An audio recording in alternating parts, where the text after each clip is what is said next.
Mayong hapon, buenas tardes, Metro General Santos. Magandang hapon, Mafia Malolem, Soc Sargent. Kininyong alagad, Kabrigadang Abner Francisco.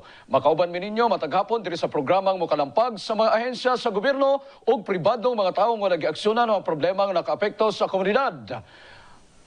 Maong sa mga reklamong wala giaksyonan sa dugay ng panahon. Di pa na yan!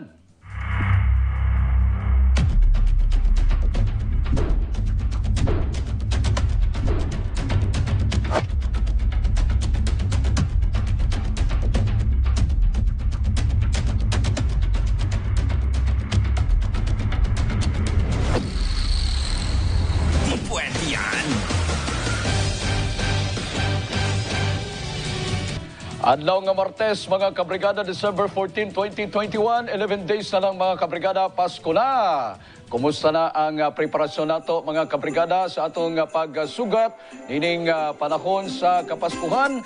Nanginaot kaming hapsay o malinaon ang atong pagsaulog nining panahon sa Kapaskuhan. Siyempre pa mga kabrigada, ang atong mga panawagan, painumdom ngadto sa atong mga kaigsunan nga sa ulugon nato kining atong panahon sa Pasko, nga layo kita sa mga disgrasya, anaa ang kanunay nga pagpainumdom sa atong mga otoridad, nga likaya nato paggamit ni ining mga kinibang mga pabuto, mga firecrackers nga delikado kayo nga maoy hinungdan sa mga disgrasya dina sa atong pagsaulog ni ining panahon sa Kapaskuhan. Imo na tong simple o mabulukon ang atong pagsaulog sa tang managlahi nga mga isyu ang atong hisgutan, may kalabutan sa inyong komunidad, bisan pa man sa personal nga isyu o pribadong individual nga gusto ninyong ireklamo o problema nga bot ninyong matagaan o pagtagad. Sa mga magtiayon nga dunay problema o gibinuangan sa ilang partner, di pwede yan, hisgutan nato na diri sa atong programa. Kung doon na po mo yung mga legal nga mga pangutana, ipadala inyong mga mensahe sa numero nga nasa inyong TV screen o dili kaha. I-message inyo ang official Facebook page sa Di Pwede Yan. Ang mga pangutana gikan sa atong mga kabrigada, una, attorney, pwede ba pasakano kaso ang uyab sa akong pag-umangkon tungod kay iyang gibuntis ang akong pag-umangkon? 18 years old ang uyab sa akong pag-umangkon o 15 years old lang ang akong pag-umangkon. Ug ang ikaduhang pangutana gikan sa atoang sender, nagpasaka ko og kaso nga adultery sa akong bana pero na-miss lang kay kulang daw ang ebidensya. Karon kay naa ko'y copy sa birth certificate sa ilahang anak, sa iyang kabit. Pwede ba nako ni himuon nga ebidensya? Pwede ba nako mo file? Pwede ba ko mo file o usab o na-dismiss ay ang kaso? So pwede ba daw kuno niya nga i-file ang kaso pag-usab? Ang tubag ana sa ulahing parte sa atong programa, kauban si Atty. Psyche Fontanilla Mamadra at ang ikana mga kabrigada. Samtang pagtanggal sa World War II heroes sa 1,000 peso bill, miani o managlahing reaksyon ato kanang hisgutan dinhi sa opinyon.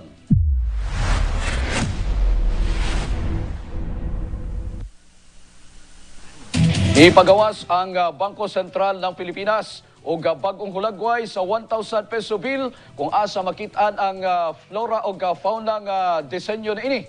Mapansin usab nga gipulihan na ang hulagway sa tulo ka mga World War Hero II nga sila si Vicente Lim, Jose Falianes Escoda o si Jose Abad Santos.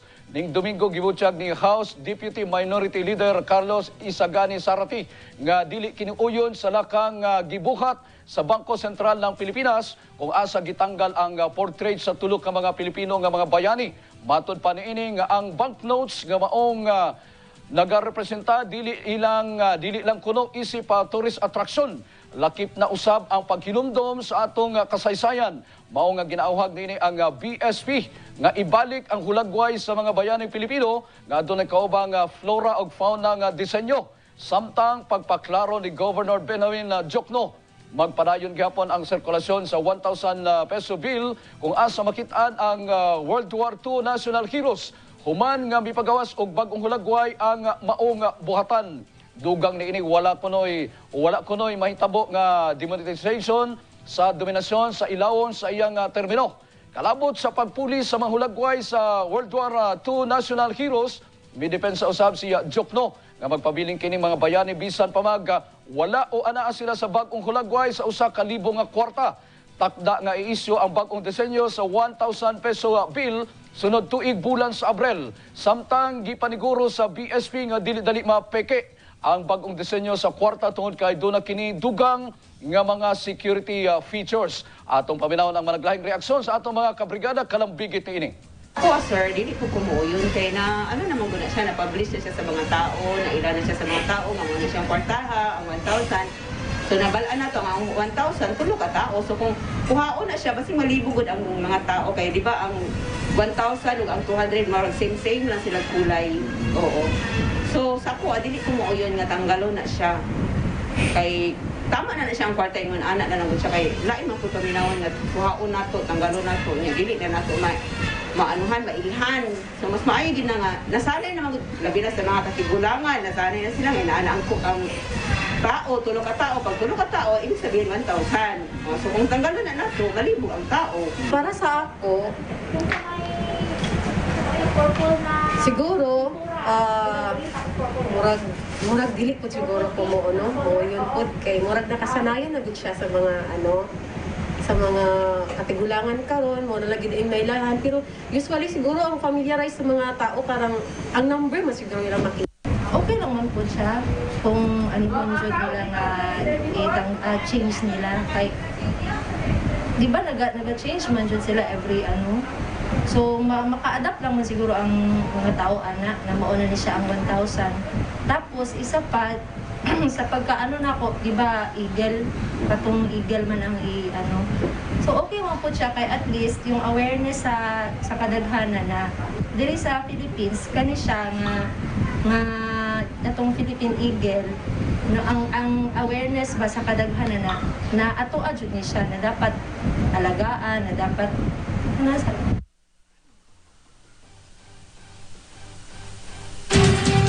Kamo mga kabrigada, unsay inyong opinion kalambigit nining maong iskutanan kini bitawng pagbutang sa kining hulagway sa atong mga nasudnong bayani dinha sa kwarta maingon nato mga kabrigada nga usa sa mga pamaagi ang aron ang atong mga bayani ang mga nagbuhis sa ng kinabuhi nagsakripisyo aron na makabot nato atong kagawasan dinhi sa atong nasod.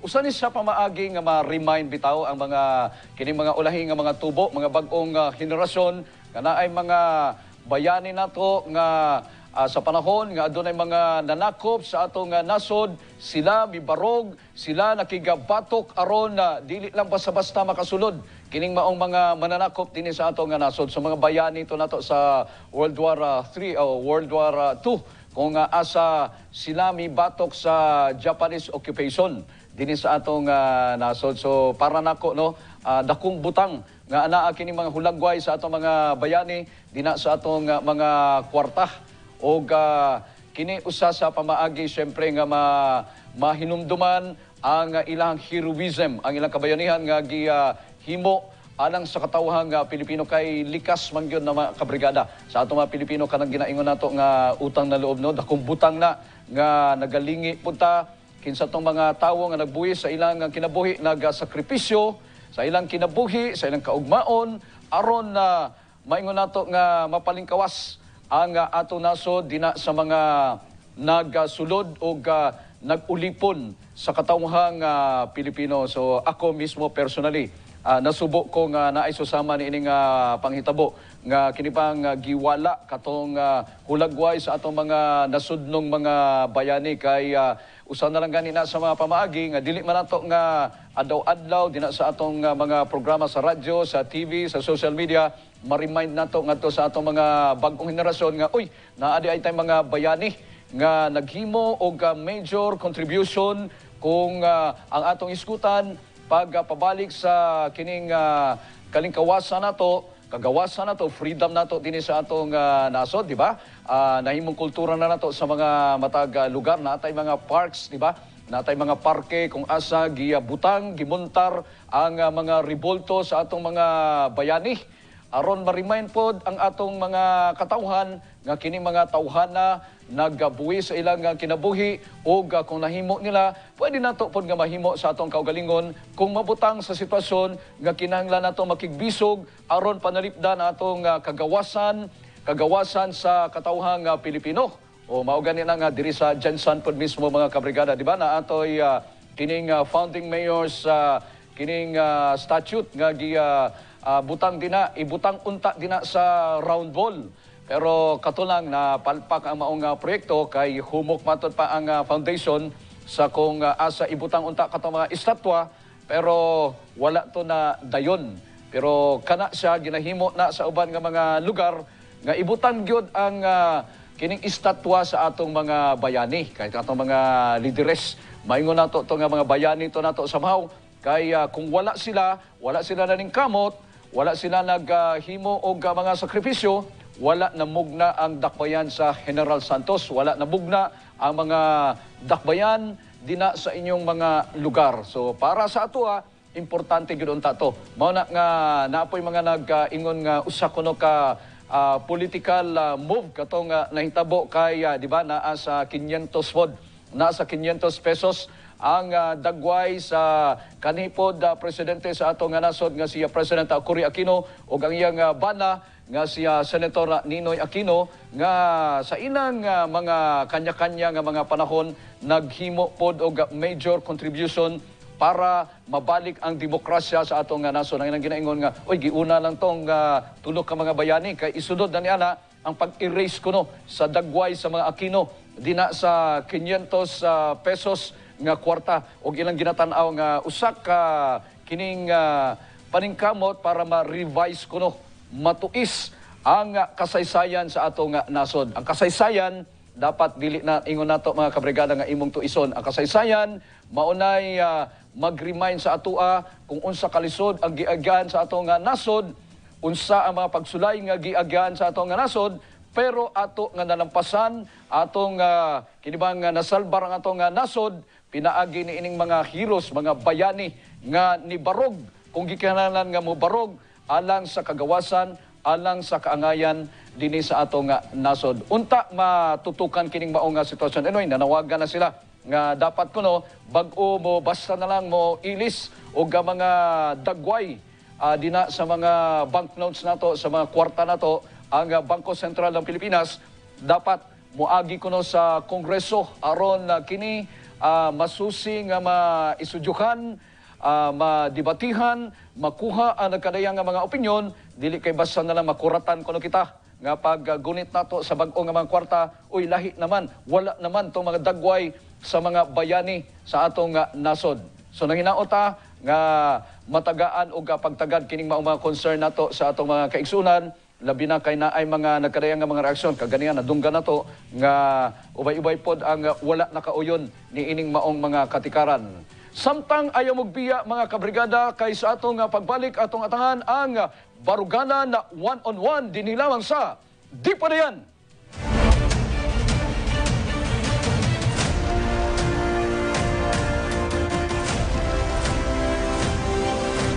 Di Pwede Yan. Brigada o banimi ninyo sa pagtuki sa baruganan sa nakadayang hiskutanan sa panggamhanan, pagsusi sa mga tinubdan sa kalisod, sa kahimtang sa katawhan, ug pagsugyot sa mga praktikal nga mga solusyon. Kanatanan dinhi sa Di Pwede Yan. Paghanay sa mga plano ug panglantaw, padulong sa paglambo, pag-usab sa lungsod nga gipasagdan, pagpadayag sa bagong vision, sa bagong solusyon ug pagbarog sa lungsod nga bililhon. Baruganan. One-on-one. Pagtuki sa iyang baruganan sa mga nagkadaiyang hisgutanan sa panggamhanan. Pagsusi sa mga tinupdan sa kalisod sa kahimtang sa mga katawhan. O pagsugyo sa praktikal nga mga solusyon. Baruganan. One-on-one. Paghanay sa mga plano o panglantaw. Padulong sa paglambo, pag-usab sa lungsod nga gipasagdan. Baruganan. One-on-one. Pagpadayag sa bagong vision, sa bagong solusyon. O pagbarog sa lungsod nga bililhon. Baruganan. One-on-one. Barug. Jensen. Mga kabrigada, adlaw-adlaw na nato makahinabi ang mga buot magpapili sa dakbayan. Ilho nato sila. Baruganan. One-on-one. Pakighimamat kay Doc Paga, Benjamin Pagarigan. Usa ka doktor ng masa at doktor ng pagpapaganda. 25 years in public service. Ipaglalaban ang maayos na serbisyong pangkalusugan. Baruganan. Baruganan. One-on-one. Pagtuki sa iyang baruganan sa mga nagkadaiyang hisgutanan sa panggamhanan. Pagsusi sa mga tinupdan sa kalisod sa kahimtang sa mga katawhan. O pagsugyo sa praktikal nga mga solusyon. Baruganan. One-on-one. Paghanay sa mga plano o panglantaw. Padulong sa paglambo pag-usab sa lungsod nga gipasagdan. Baruganan. One-on-one. Pagpadayag sa bagong vision sa bagong solusyon o pagbarug sa lungsod nga bililhon. Baruganan. One-on-one. Barug. Jensen. Generals, magkauban nato karong hapon si Dr. Benjamin Pagarigan, kandidato pagkakonsila ilalom sa partido nga AIM sa pagpanguna siyempre sa kandidato pagkamayor sa partidong AIM. Walay lain kundi ang ama ng brigada, si Idol Brigada Elmer Catulpos ug ang iyang kandidato pagka vice mayor, walay lain kundi si Attorney Art Cloma. So atong bisita na karon dinhi sa atong studio si Dr. Benjamin Pagarigan, Doc Paga. Mas ilado siya sa tawag nga Doc Paga. Doc Paga, maayong hapon kanimo. Welcome pag-usab sa Dipaydian. Mayang hapon, Abner. Aha. O, Mayang hapon sa tanan. Naminaw karong hapon. okay. So, welcome pag-usab, Doc Paga, din sa atong programa. So, atong hisgutan karon kay naimong guest ka na namo sa milabay natong mga presentasyon. Atong hisgutan, kining imong pagkandidato, siyempre, pagkakonsihal din sa atong dakbayan sa Jensen. So, doctor by profession, ang pangutana nato. Paano ba makatabang ang usa ka doktor sayang in kaso mahimo kang konsihal dinhi sa atong dakbayan sa Jansana, Doc Paga? Kung sakasakali, makapunta ako doon sa konseho. Alam niyo, ang health is a very important aspect ng health services, ay ng public services. Bilang doktor, lalo na sinasabi natin ngayon, may pusong doktor, may otak doktor. Maniniwala ako at alam ko na makakatulong ako na magbugda ng magagandang ordinances doon sa konseho. Okay.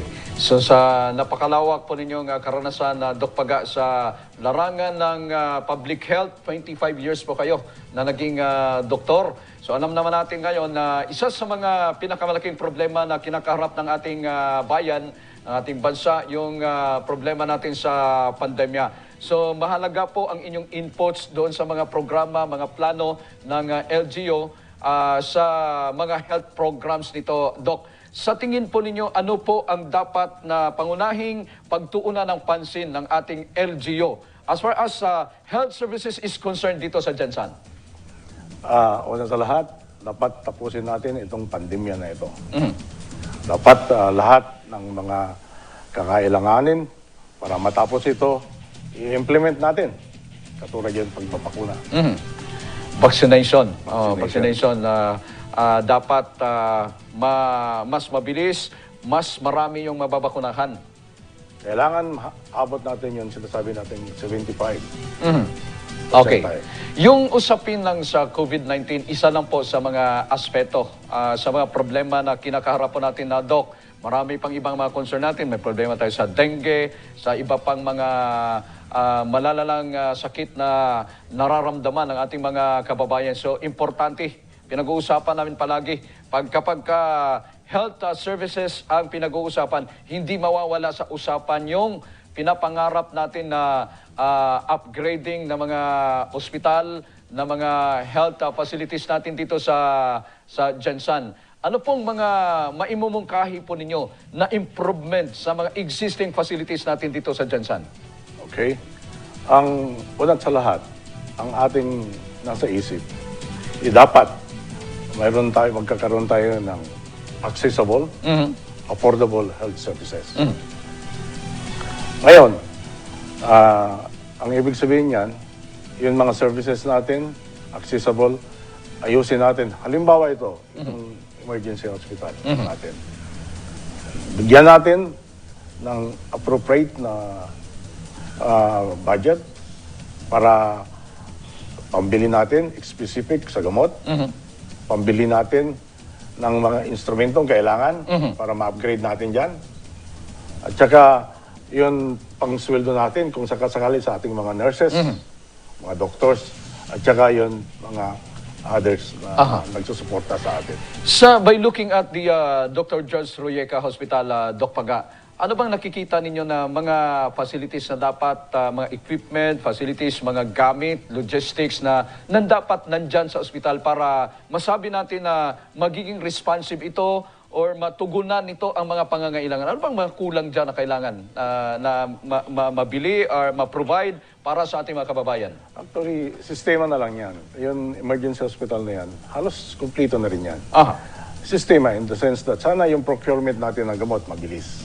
Aside from bigyan natin ng budget, yung procurement niya dapat mabilis. Kasi kung minsan, yan ang nagiging problema dyan. May budget nga, hindi naman dumarating yung gamot at the same time. Pangalawa, ang nakikita kong problema dyan is yung sinasabi nating CT scan. Okay. Wala tayong CT scan Wala kasi pa? dyan. Every time na mayroon tayong pasyente, which from time to time, mayroon talaga mga pasyente, lalo na yung mga nadidisgrasya, na kukuha yung mga buto nila. Usually, rene-request natin ng CT scan. CT scan wala pa hanggang ngayon, Doc? Yes, dinadala natin yan ng pasyente doon sa private hospital. Aha. And itong sistema na ito, dahil alam mo naman kung minsan, kailangan ng pera para pang CT scan, nade-delay yung services. Yung pagbili po ba ng CT scan machine, ano bang tawag dyan, mahirap pabilhin dyan or magkano bang kailangan na pondo para ma-provide, hindi ba kakayanin ng mga existing fund ng LGU or may mga paraan para ma-avail natin yung mga assistance from DOH? Paano pong kalakaran dyan, Doc? Sa akin, ang point ko is, dapat bilhin natin yan. Bilhin, Kasi kailangan natin. Mga magkano po yan, Doc? Parang nasa 10 million na ito. 10 million, ako. Pero hindi masyado yan malaki. Uh-huh. Kasi madali lang yan sa parte ng DOH. Okay, so CT scan, ano pang mga kulang dyan? Yung ngayon sa facelifting na lang yan, yung kanyang accommodation.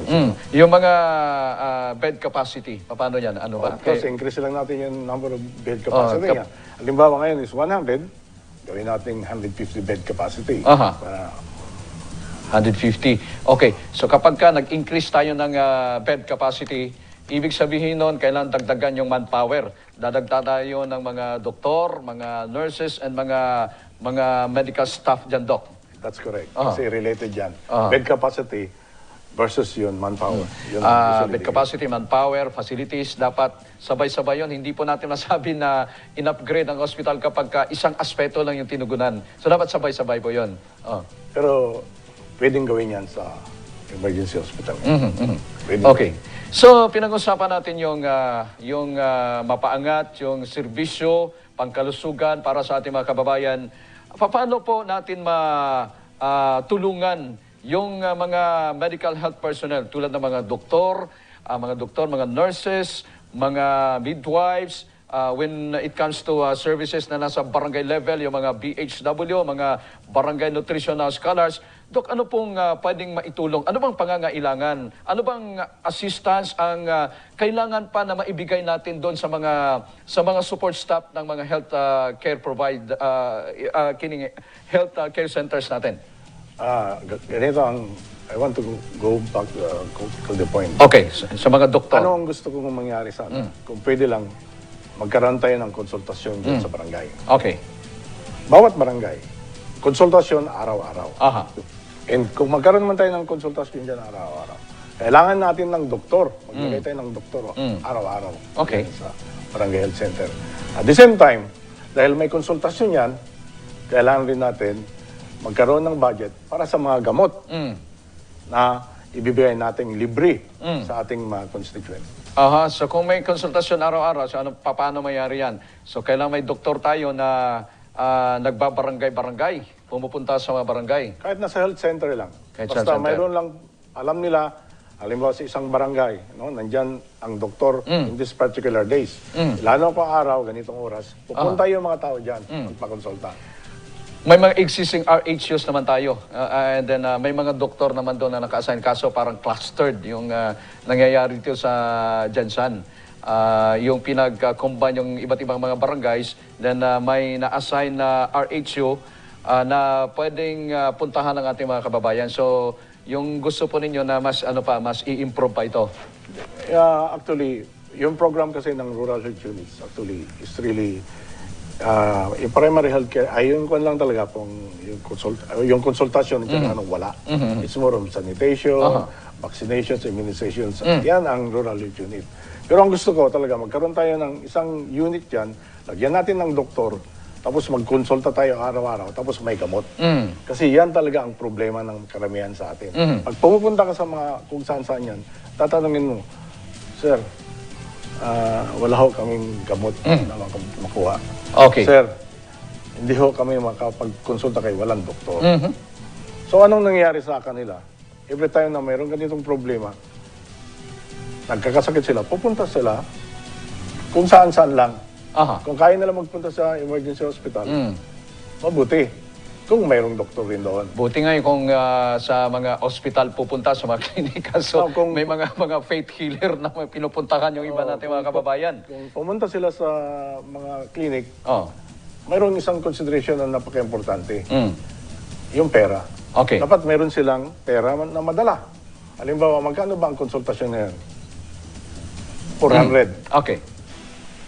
Magkano ang, kung sakasakali, mayroon sila niyan, they have 400, then magkano kaya ang gamot na gagamitin nila? How much? So, kung minsan, umabot yan ng mga libo. 1,000 plus. Yung pamasahe nila magpunta.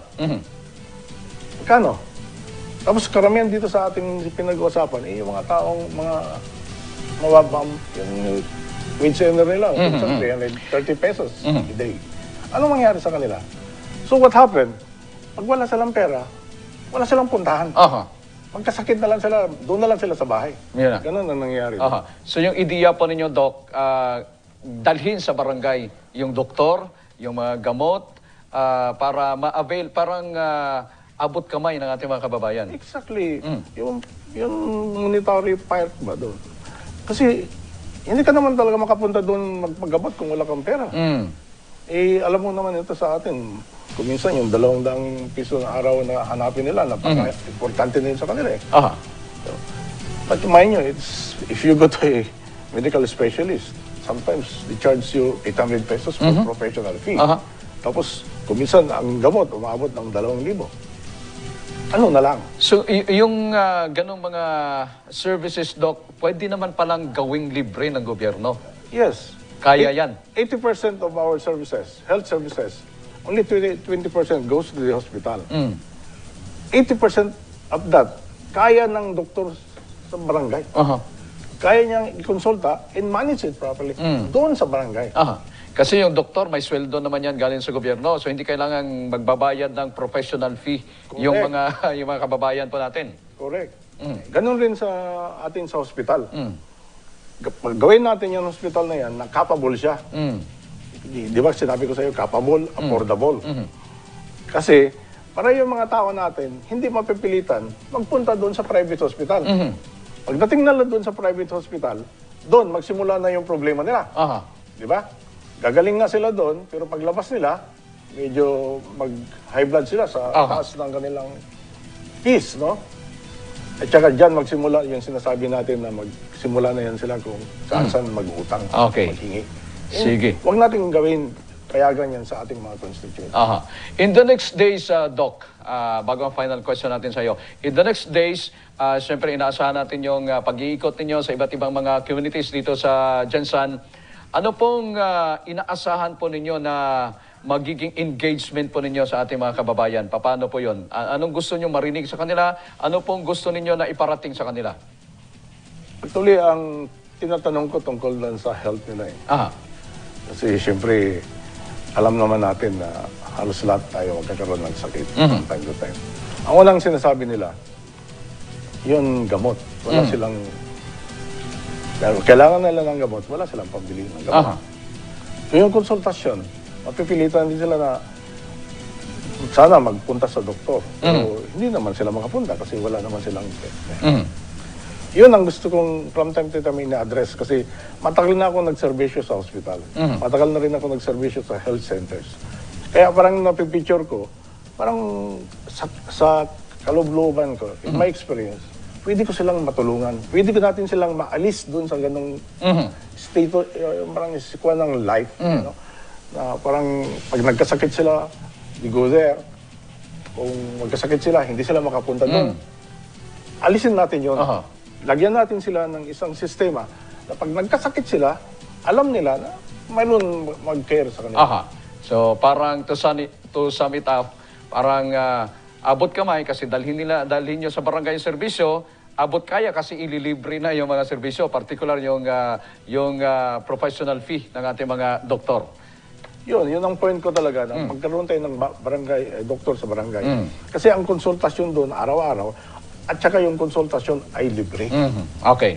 Sige, once again, Doc Paga, nanonood ang ating mga kababayan ngayon sa Jensan. Anong mga nais yung iparating na mga mensahe, panawagan po ninyo sa ating mga kababayan na nanonood sa atin ngayon? Mga kababayan ko, no? I think I'm really honest. Ang sinasabi ko na sana magkaroon tayo ng mga doktor diyan sa barangay. Sana itong hospital natin magiging totoong hospital para sa masa. Para maalis natin kahit na paano maalis natin yung kahirapan. Yung mga panahon na wala ka tayong kapere-pera tapos nagkasakit tayo, makapunta tayo doon sa health services na available sa ating barangay. Okay. Sige, dengan salamat inyo na dunggan o nakita ninyo si Doc Binamin Pagarigan na Doc Paga. Kandidato pagkakonsehal din sa atong dakbayan sa Jensan, ilalom siyempre sa partidong AIM kung asa ang kandidato pagkamayor, walay lain kundi ang ama ng brigada si Idol Brigada Elmer Catulpos ug ang kandidato pagka-vice-mayor si Atty. Art Cloma. Daghang salamat Doc Binamin Pagarigan, Doc Paga. Thank you and good luck sa inyong padayon nga pag-reach out ngadto sa atong mga general, sa atong mga katawhan dinhi sa Jensan, sa inyong padayon nga pagpaningkamot nga makaserbisyo ngadto kanila. Samtang tubig kanal nga nag-overflow sa dalan sa Purok Malakas, Barangay San Isidro, gireklamo sa pipila ka mga residente. Ato kanang iskutan dinhi sa Di Pa Dayan.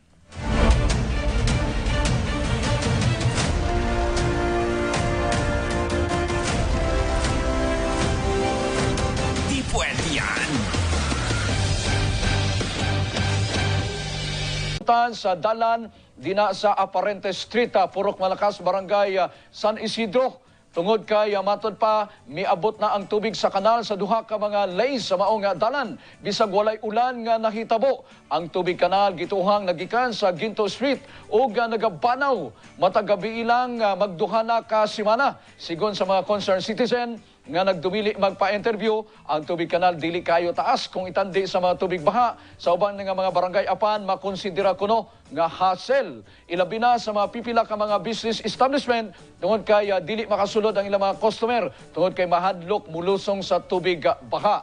Para sa dugang detalye ato makahinabi karon ang kapitan sa Barangay San Isidro, nasa atong linya sa telepono, Kapitan Edward Yumang. Mayong hapon kanimo, Kap. Yes, maayong hapon sa inyo sa tanang tigpaminaw sa brigada. Kap, kining reklamo nga dalan dina nga nagabanaw, matod pa dina sa inyong lugar, nakaabot na ba ni sa inyong opisina, Kap, ug unsay aksyon nga inyong gihimo or himuon kanang bigit ini? Yes, actually, mga last week, nagabanaw dito ang tubig tungod sa kusog sa pag-aamit sa itong mga kaigsonan na ito nga mag-uuma. So, init pa kayong panahon. Pangilangan pag-abri dito sa main canal. And then, wala din na pabantay. So, and then, ang ato ang drainage system na to sa barangay, nabilagyan nga portion is hindi mabaw na. O na, ang gahapon na ito ang ipatrabaho dahil sa engineers nga gahapon sa buntag. So, unsay hinangali nga aksyon ini, Kap? Unsay pwede mahimo nini? Actually, na-inform na nato ang NIA o ang kaubanan nato ng mga farmers. Nag-promise sila sa kuha nga dili nila kusgo ang pagpaabri sa ilang nga tubig aron dili nga upaka ang tubig mo para mabanaw diya sa karsada. So, kung masunod na sa taong kaigsunan nato ng mga farmer. Okay. Barado ba ang kanal dina, Kap? Kaya siyempre kung kining napakusog katong tubig gikan din sa irrigation, maingon nato nga okay lang kung dire-diretso pod ang kining daloy sa tubig din sa mga kanal. Unsay problema di ay dinaka? Barado ang mga kanal or unsay kinibang nakasamot sa problema? Actually, nakita din nato kagahapon sa buntag na gamay po ang culvert na gibutang diha sa usa ka residente diha. And then, ana po portion nga halos puno na po ang ilahang kanal mo nang gipaningkamutan nato nga makapangayod tabang sa tuwang LGU sa ilabi na sa city engineers nga mabarinahan nila o masiksik nila katong hugaw dito. So that's why kagahapon sa buntag wala na kayo sa tubig, no? Wala na nagagawa. Okay. Kagahapon sa buntag, wala na kaayo tubig na nagagawa. So karon mga panahona, karon mga orasa, kumusta ang sitwasyon din na karon? Pag-aagin ako ko ganiya, sir, nakita mo na ito na medyo ugaman siya. So, naapot di tao na ginapabantayan dito ako pag nakita nila nga basura nga nagagawa sa kanal. So, ilahadayin daon. Okay. Sige, daghang salamat Kap sa hinanali nga aksyon ining maong problema. Basta nakapay gusto nga ipanawagan ngadto sa mga napirwisyon ining maong problema, no? Ang inyo nang ginatagano nga aksyon, Kap. Yes, no, bilog na sa tanan nga mga residente nga lumalabay niya sa pasensya din kayo. Tugod kaya ang city engineers nato, dili man lang ang barangay nato na ginaserbisyoan tubok pinsan. So sila lang yun ang na-equipment nga makatatag og tabang sa tuwa. That's why nga medyo nadugay-dugayan yun. And then, ginapaningkamutan na ito nga mapakayuan ng pondo para diha sa padako nga drainage aron nga aksay ang dagat sa tubig diha. Okay.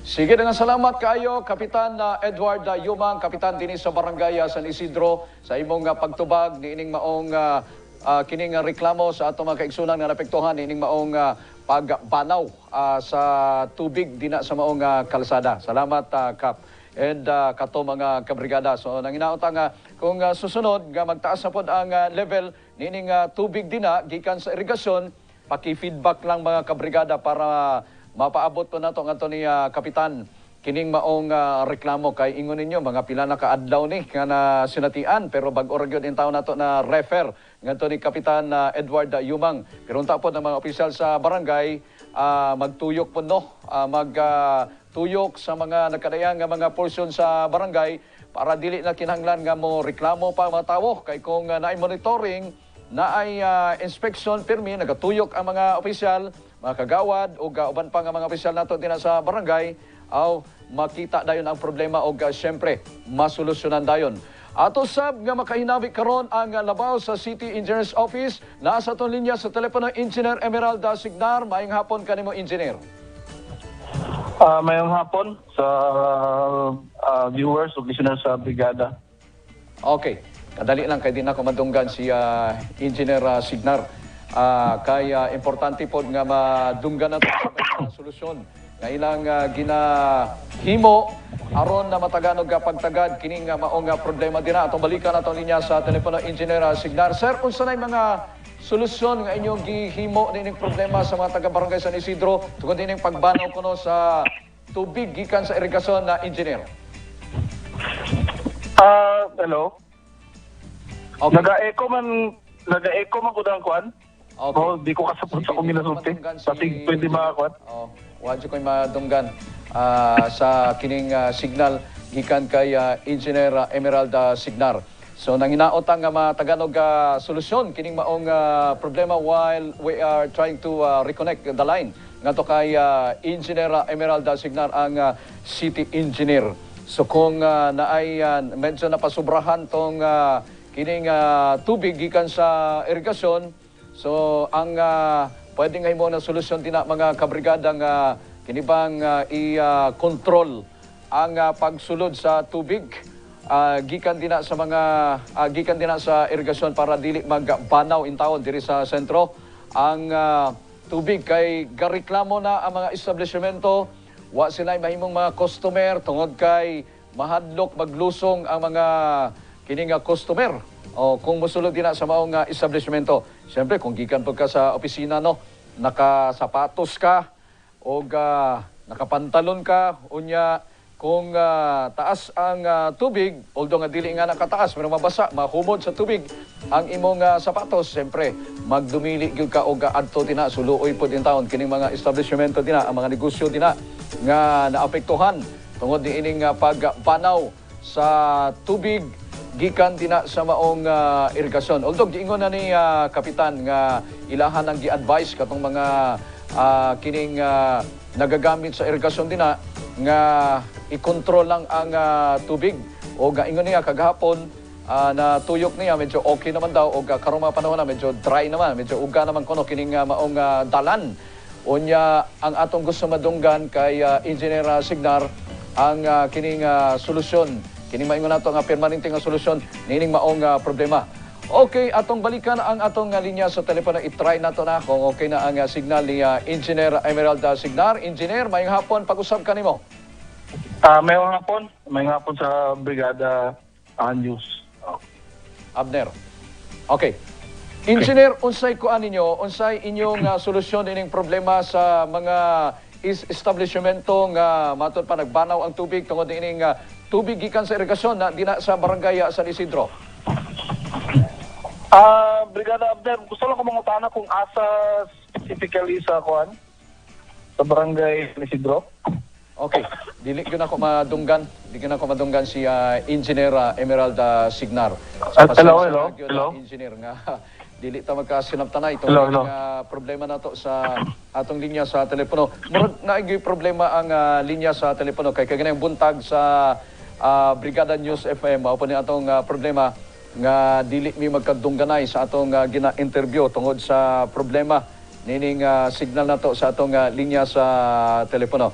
Sige lang, ato na lang siguro nga kontakon pag-usab si Engineer Signar aron na sayra nato ang mga kinibang solusyon nga ilang ginahimo aron na dili na mapirwisyo, dili na mag-ugtas kining mga residente dina sa maong lugar. Samtang kagawad Jose Edmar Yumang gatuo nga iwit na ang Gensan sa mga dakbayan sa Mindanao sa iskutan ng Kalambuan. Ato kanang iskutan sa pagbalik sa Di Pa Riyan.